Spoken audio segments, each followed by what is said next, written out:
Block 0, Episode 5 of 200, Mempool. Nothing stayed pending forever. That was the rule. That was the comfort, until the mempool stopped emptying.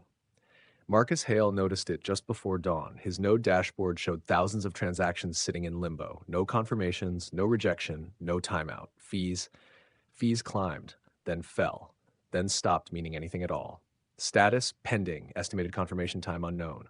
The mempool wasn't clogged, it was waiting. People felt it before they understood it.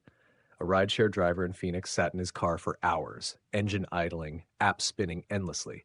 Every passenger request showed the same message: match found, awaiting confirmation. He watched silhouettes appear on the sidewalk, people staring at their phones, unmoving, eyes unfocused. When he rolled down his window to speak, they didn't respond. They were pending too. Bitcoin users began reporting gaps in time, minutes lost, hours skipped. A woman in Dublin blinked while checking a transaction and found the sun had moved across the sky. Her phone showed the same pending status it had before. Her coffee was cold. Her hands were older. She hadn't aged. The world around her had. Marcus traced mempool entries deeper than explorers allowed, into raw buffers and volatile memory. What he found made his chest tighten. Some transactions weren't signed by keys. They were signed by moments. Heartbeats, sleepless nights. The second before clicking sell. Metadata Bitcoin had never officially recorded, but somehow remembered. A rumor spread: if you cleared your mempool, you cleared yourself.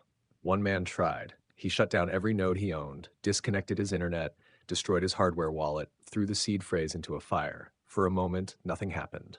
Then his phone buzzed. Still connected, somehow. Transaction rebroadcast. When neighbors later checked his apartment, they found it intact.